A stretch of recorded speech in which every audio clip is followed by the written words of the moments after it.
Umboo the Elephant by Howard R. Garis. Chapter 1. Baby Umboo. "Oh, my, but it's hot! It's just too hot for anything!" cried Chako, one of the monkeys in the circus cage. "It is hotter under this tent than ever it was in the jungle. Whew!" And he hung by his tail and swung to and fro from a wooden bar. "In the jungle we could find a pool of water where we could keep cool," said another monkey, who was poking around the floor of the cage, hoping he could find a peanut. But there were only shells. "I wish I could go back to the jungle," he chattered. "What did you come away from the jungle for, if you don't like it in this circus?" asked Woo Uff, the big yellow lion, who lay on his back in his cage, his legs stuck up in the air, for he was cooler that way. "Why did you come from the jungle, Chako?"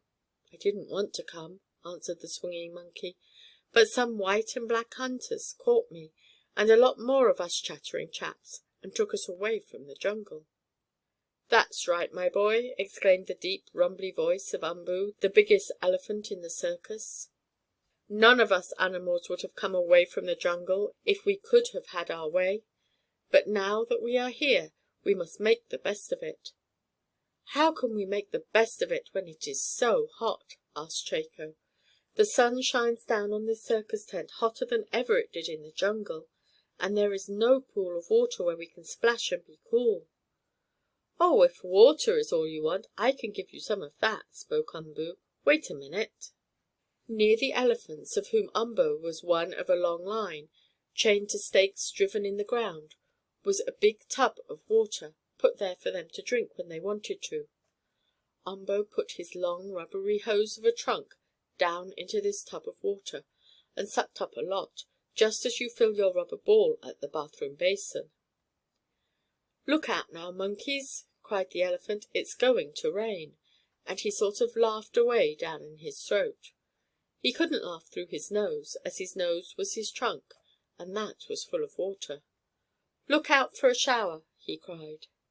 With that the elephant went "Woo umph!" Out from his trunk, as if from a hose, sprinkled a shower of water. Over the cage of monkeys it sprayed, wetting them as might a fall of rain. "Here comes some more!" cried Umboo, and again he dipped his trunk in the tub of water, sucked up some of the two hollow places, and again squirted it over the monkey's cage. "Oh, that's good! That's fine!" cried Chako. "That was like being in a jungle rain. I'm cooler now. Squirt some more, Umboo."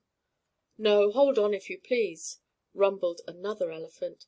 "It is all right for Umboo to splatter some water on you poor monkeys, but if he squirts away all in the tub, we will have none to drink." "That's so," said Umboo. "I can't squirt away all the water, Chako. We big elephants have to drink a lot more than you little monkeys. But when the circus men fill up our tub again, I'll squirt some more on you." "Thank you," chattered Chako. "I feel cooler anyhow, and we monkeys can't stand too much water. This felt fine." The monkeys in the cage were quite damp, and some began combing out their long hair with their queer little fingers, that look almost like yours, except that their thumb isn't quite the same. "If Umboo can't squirt any more water on us, maybe he can do something else to help us forget that it is so hot," said Gink, a funny little monkey who had a very long tail. "What can he do except squirt water on us?" asked Chako. "And I wish he'd do that again. It's the only thing to make us cooler." "No, I wasn't thinking of that, though. I do like a little water," spoke Gink. "But don't you remember, Umboo, you promised to tell us a story of how you lived in the jungle when you were a baby elephant?" "Oh, yes, so he did!" exclaimed Chako. "I had forgotten about that. It will make us cooler, I think, to hear you tell a story, Umboo. Please do." "Well, all right, I will," said the big elephant, as he swung to and fro, because elephants are very seldom still, but always moving as they stand. And they sleep standing up. Did you know that? "I'll tell you a story about my jungle," went on Umboo. "But perhaps you will not like it as well as you did the story Snarlie the tiger told you." "Oh, yes, we will," said Snarlie himself, a big, handsome, striped tiger in a cage not far from where the monkeys lived. "You can tell us a good story, Umboo." "And make it as long as the story Woo Uff the lion told us," begged Humpo the camel. "I liked his story." "Thank you," said Woo Uff, as he rolled over near the edge of his cage, where he could hear better. "I'm glad you liked my story, Humpo, but I'm sure Umboo's will be better than mine. And don't forget the funny part, my big elephant friend." "What funny part is that?" asked Horny, the rhinoceros. "Oh, I guess he means where I once filled my trunk with water and squirted some on a man, as I did on the monkeys just now," said the swaying elephant. "Why did you do that?" Chako wanted to know. "Well, I'll tell you when I get to that part of my story," said the elephant. "Now do you all want to hear me talk?" "Oh, yes, yes!" cried the animals in the circus tent. "Tell us your story, Umboo. Tell us about when you were a baby in the far off jungle of Africa." "I do not come from Africa. I come from the Indian jungle," said Umboo. "My friends, the African elephants, are much larger than I am, and they are wilder and fiercer, and so they are hardly ever caught for the circus." "I remember a great big elephant in a circus I was once with. Not this one, though," said Humpo the camel. "His name was Jug. No, it wasn't Jug, and it wasn't Jig, but it began with a J." "Maybe it was Jumbo," suggested Umboo. "That was it! Jumbo!" cried Humpo. "He was a very big elephant." "Yes, I guess he was," said Umboo. "I have heard of him, but I never saw him. He was an African elephant, and they are all large. Poor Jumbo." "Why do you say that?" asked Chako the monkey. "Poor Jumbo?" "Because he is dead," said Umboo. "Poor Jumbo was struck by one of those big puffing animals of steam and steel and iron that put our circus train over the tiny rails." "You mean a choo choo locomotive steam engine?" said Woo Uff the lion. "I suppose that is the name," said Umboo. "Anyhow, Jumbo was hit by an engine, and big as he was, it killed him. His bones, or skeleton, are in a museum in New York now."